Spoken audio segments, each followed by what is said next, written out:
amigos, continuamos aquí. El debate es mejor fuera que en el debate es mejor fuera que es un debate, óyeme, nosotros nos hemos tratado de mantener al margen y estamos llevando también. Sí, estamos no vamos a salir ilesos de aquí, óyeme lo que te digo. Pero firme, exactamente, nos acompañan Kilvio Vázquez de Ateodom y el pastor Víctor Medina, por supuesto, con posiciones muy marcadas. Uno que sí y el otro que no. Estamos, por supuesto, hablando de la Biblia. ¿Qué piensa usted? ¿Mitos exagerados o verdaderamente hechos reales? Si me permite y si me permiten los invitados, yo quisiera tocar, por un asunto de tiempo, uno de los temas para mí más lindos, curiosos y de mis personajes favoritos bíblicamente, con el Éxodo. Mantenemos la posición. En el Éxodo, como vimos, hay muchos hechos marcados en la historia del Éxodo, sobre todo con la apertura del mar, el traslado de la movilización del pueblo, ¿no? Por años. Y como vimos en el material, los científicos buscando pues marcada la historia, los hallazgos, pues desmienten muchas cosas. ¿Cuál es tu posición, Víctor? Y luego pues escuchar la posición de don Kilvio. Penoso que se quedó el punto de Roma, porque es muy interesante. Para otro programa lo vamos a hacer, la verdad histórica y los concilios y demás. Pero tu pregunta es muy interesante sobre la realidad del Éxodo.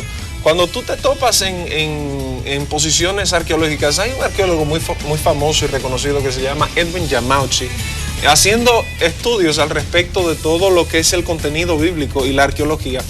Tú partes de una verdad histórica. El libro del Éxodo parte de una verdad histórica cuando dice que el faraón que estaba en ese momento no había conocido la generación de José, ¿verdad? Que había sido el preservorio de Egipto cuando la época de las vacas gordas y de las vacas flacas. Entonces eso te plantea una contradicción histórica. Tú tienes que ir a la historia a entender cuál ha sido la línea sucesoral y claro, la tribu de los Ixos, que fue una tribu muy importante en cuanto a la época del reino intermedio de Egipto. Entonces de ahí tú partes que ya tú tienes un documento histórico de que tiene sentido en la invasión que duró 40 años de por qué gobernaron y ese faraón no conoció. Entonces tú vas a los hechos que tú podrías considerar, bueno, ¿cómo corroboramos la idea de la apertura de las plagas, la idea de la apertura del Mar Rojo? Es muy interesante ver que los egiptólogos han descubierto en el Valle de Horus. El Valle de Horus está en el delta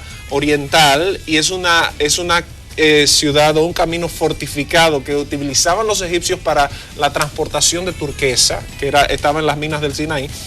Impresionante ver que los jeroglíficos egipcios demuestran claramente la presencia del pueblo de Moisés. Y claro, en Éxodo 17, cuando el pueblo ya está rondando el Sinaí, dando vueltas, se demuestran claramente cantidades de jeroglíficos que hablan de esto. Si los jeroglíficos no son ciertos, entonces toda la historia de la civilización antigua y de la antigüedad del mundo no es correcta. Don Kilvio, el Éxodo. Bien. Mito o realidad, todos estos hechos, las plagas y demás. Víctor se ha ido a la parte histórica. Es que el tema es antes de los acontecimientos ustedes le requieren, porque aparentemente no es fácil afirmar esas cosas. Entonces, él prefiere... Pero ¿usted qué piensa? Bien, el Éxodo, primero, el Éxodo no es posible que haya ocurrido. Y no solamente es posible que haya ocurrido, es que es algo inadmisible que el Dios todopoderoso, que es capaz de matar niños para liberar a su pueblo, lo saca de la esclavitud. Pero ¿hacia dónde lo lleva? ¿Qué es lo justo y qué es lo que yo quiero de bien para mi pueblo? Que lo saco y lo meto al desierto.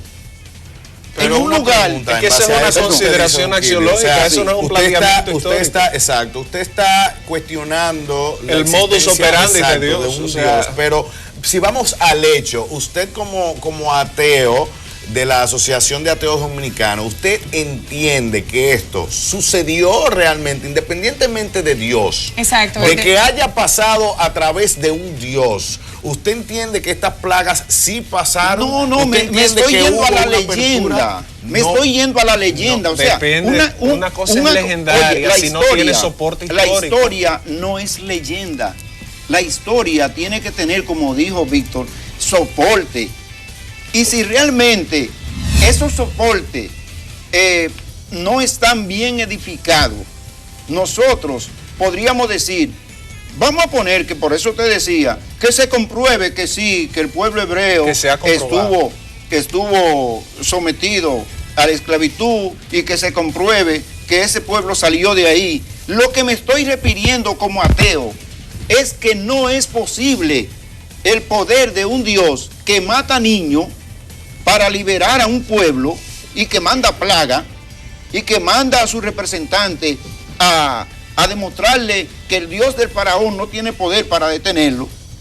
Entonces, ese señor lleva a su pueblo, a ese pueblo lo mete. ¿Fueron reales las plagas? Oye, nada de eso podían haber sido reales. Okay. ¿Fueron reales? Sí, podían haber sido reales porque realmente nosotros tenemos... ¿La muerte de los primogénitos fueron reales? Bueno, efectivamente fue lo que compulsó la salida. Si tú compruebas la salida, tú pruebas entonces las plagas. Si tú pruebas las plagas, tú pruebas el diluvio. Si tú pruebas el diluvio, tú pruebas a Adán y a Eva. Y el diluvio está comprobado no solo en las inscripciones bíblicas, sino en las inscripciones mesopotámicas. Pero permítame hacer esta incursión aquí. Yo no quiero que se nos acabe el tiempo sin hablar del diluvio y del arca de Noé. Es que el diluvio es un tema totalmente importante. Nosotros no está, o sea, nosotros los ateos no nos atrevemos a enfrentar la historia. O sea, nosotros lo que queremos es correcto, porque la historia está ahí. Exacto, nosotros lo que queremos. Lo que pasa es que nosotros lo que queremos es que no nos digan que es historia, que los niños murieron porque Dios quiso, porque lo mandó a matar.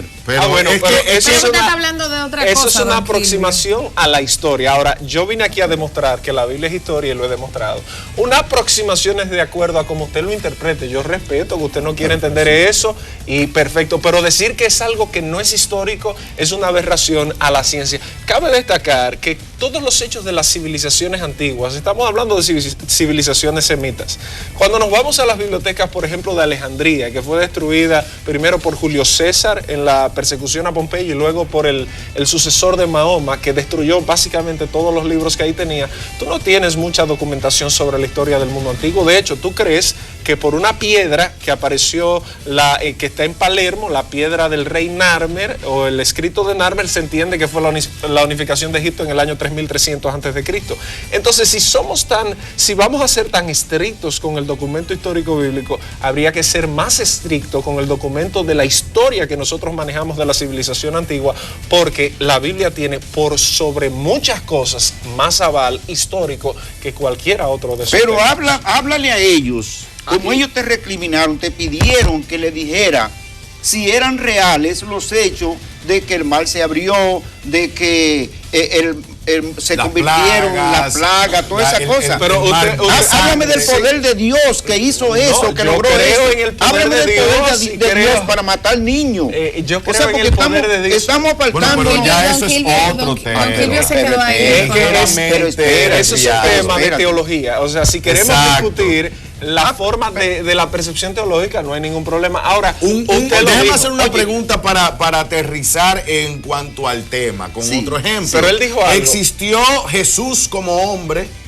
Eso es otro tema histórico importantísimo. Pero ¿a dónde voy, don Kilvio?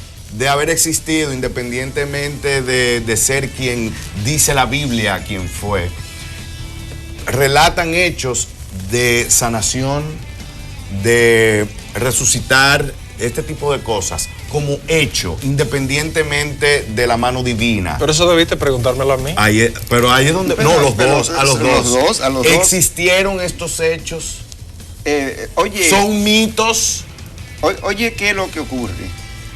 Cuando los ateos vamos a un debate, nuestra misión fundamental es demostrar que no existe ningún Dios y que no hay ningún poder sobrenatural, que todo lo que existe natural. O sea, en el mundo que ellos son más religiosos que nosotros, porque eso es un pensamiento doctrinal. Okay, señores, fanático. El arca de Noé, ¿cómo es posible? Esa respuesta, Suetonio, Tácito, Plinio, hablan claramente. El Talmud, que fue escrito por los enemigos de Cristo, es decir, los judíos, siglo V después de Cristo, dicen, ese hombre era un milagrero.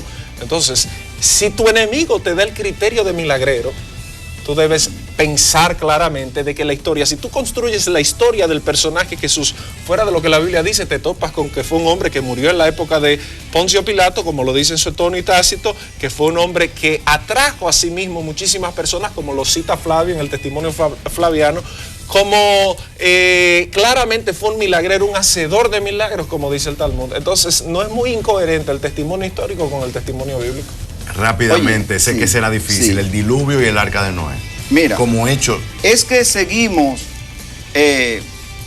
insistiendo. Para mí, hablar de estos temas, del diluvio, de la muerte de los niños, de las plagas, hablar de todas esas cosas, oye, hablar de todos esos genocidios que comete el Dios hebreo, realmente no tienen importancia para nosotros, no tienen ninguna validez. Pero el hecho de que, tanto de eso. Perdón, el hecho de que me digan a mí que ante un conjuro el mar se abrió para que Moisés pasara y el pueblo hebreo pasara. Yo me pregunto, un Dios que tiene ese gran poder y toda esa cosa, de hacer esa cosa, eso es lo que yo quiero que tú me demuestres, que ese Dios existe y que es capaz de hacer esa cosa. No es que me cuente un hecho histórico, porque sencillamente aparecen muchísimos sanadores, aparecen muchísima gente que caminan sobre las aguas. Entonces yo me pregunto. Caminen sobre las aguas, claro, yo no he visto a nadie caminando sobre las aguas. Mira, Chris Angel, sí, pero eso es un video bien hecho, ¿verdad? Pero cabe decir esto, Kilvio. ¿Usted cree en la historia antigua por un hombre como Alejandro Magno, verdad? Sí, un gran conquistador. Sí. Creo que hemos escuchado. El hombre de las grandes conquistas de la humanidad.